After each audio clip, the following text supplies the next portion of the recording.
A country that specializes in exporting what it does not produce and importing what it produces. One of the world's largest producers of crude oil that does not refine its own petroleum products and has to import petroleum products. The world's largest producer of cassava that does not produce starch or ethanol. A large tomato belt, yet the world's largest importer of tomato paste. A country that from my childhood I have heard had the potentials for being a world power. But every day we talk about potentials. Every day we talk about potentials. Today we still talk about the potentials of Nigeria.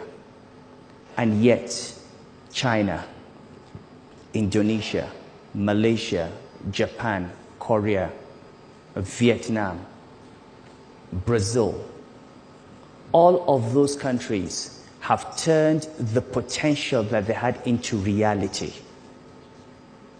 What are these? What's the one thing that, if I were to ask, what is the one thing that we need to do to break this barrier that faces us?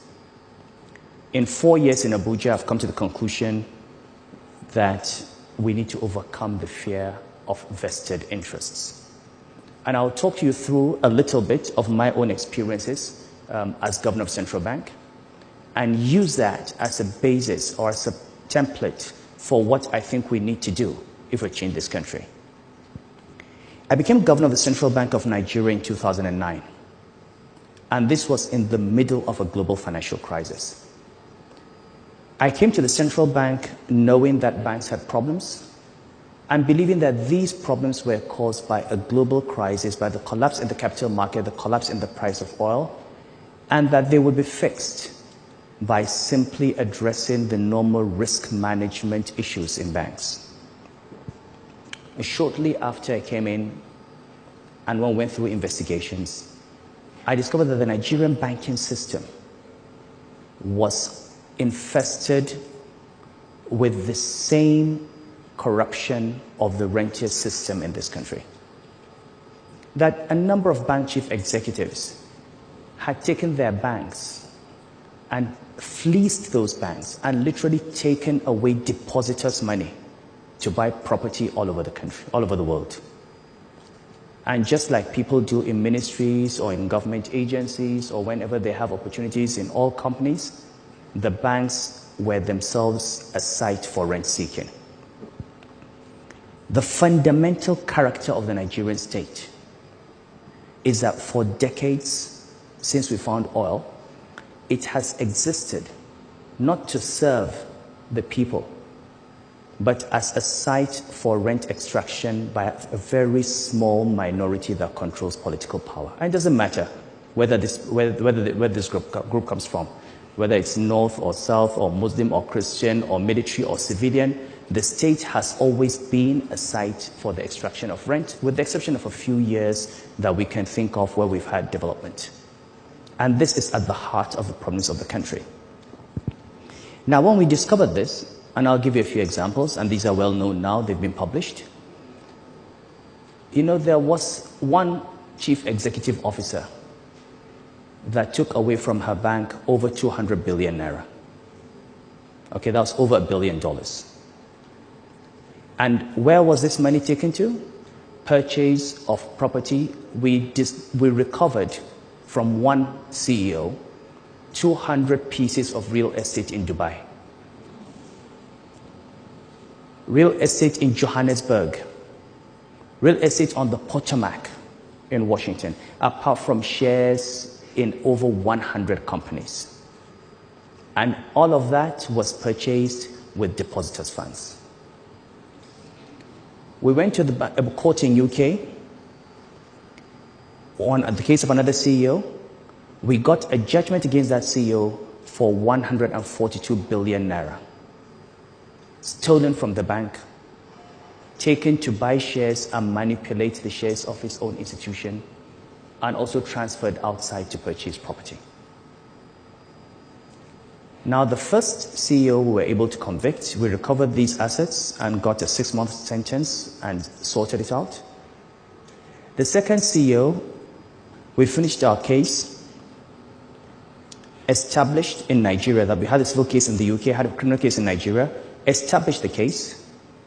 2 weeks before the closing statements were made, the judge was miraculously promoted to the Federal Court of Appeal after 3 years of trial, at the very end of trial, because someone, a very popular religious leader with hundreds of thousands of supporters, carried him to political authorities, and the system that was supposed to protect depositors and handle criminals was used and manipulated to promote a judge so that he would not convict a thief.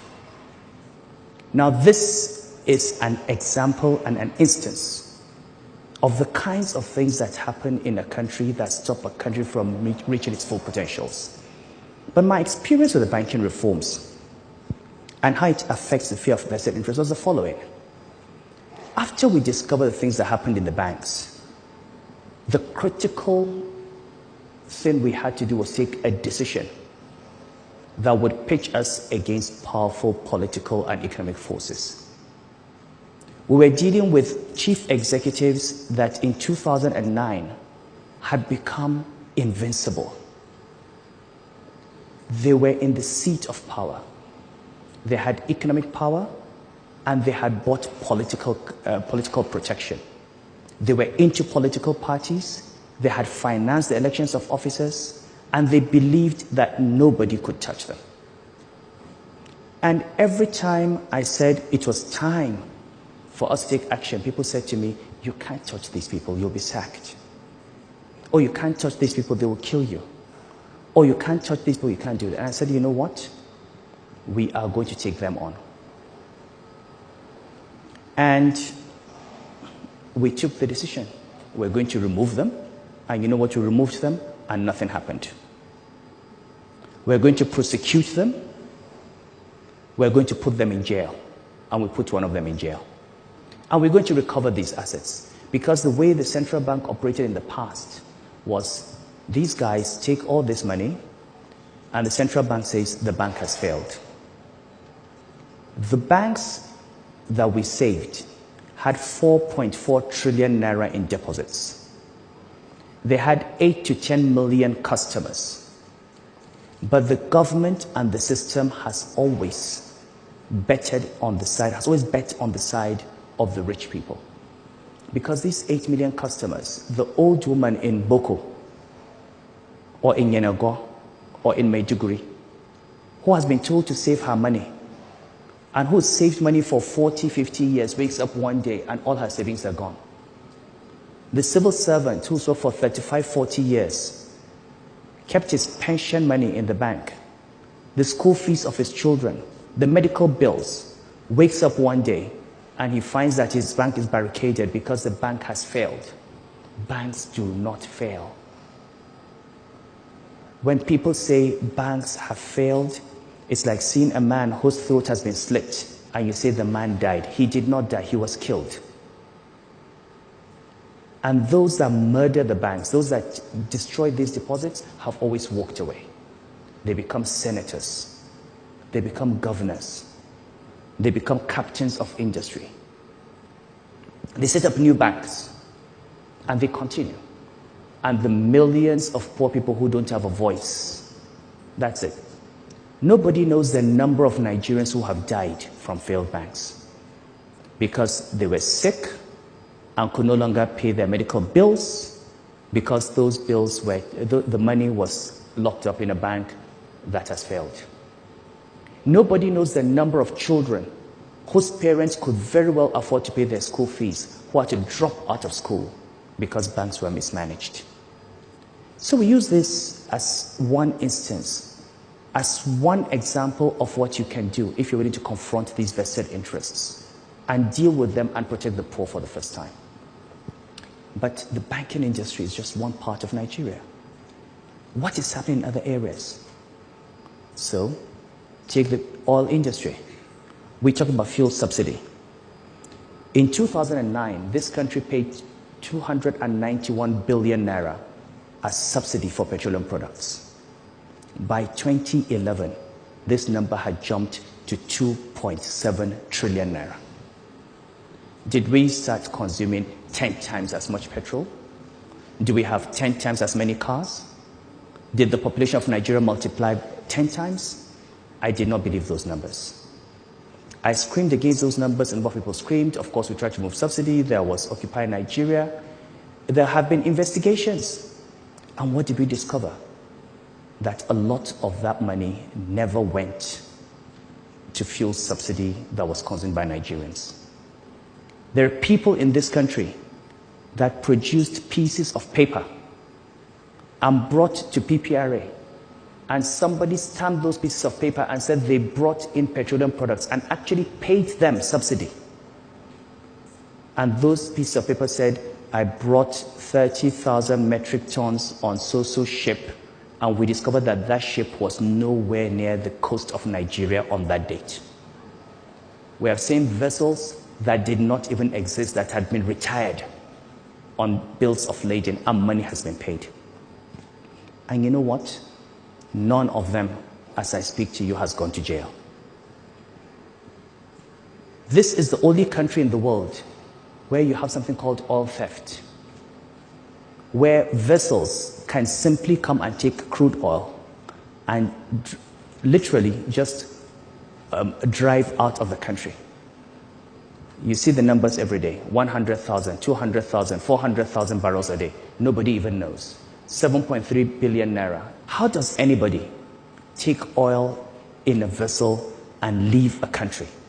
We've got the Navy, we've got NIMASA, we've got security services, you've got the oil companies themselves. And every day we complain about the lack of development. We don't have development because vested interests continue to rape this country and continue to take the money out. And the only way you're going to move from potential to reality is to stop preaching and start asking yourself, how can we overcome the fear of vested interests and how can we confront them? And if there's one thing I learned from banking, it is that they are not to be feared. They stand on quicksand. They've got only two tools. They're not very intelligent people. It doesn't take much intelligence to steal. If they were smart, they probably would not be stealing. They'd find other things to do.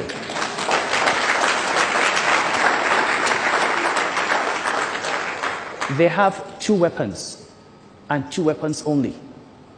First is, how much do you want?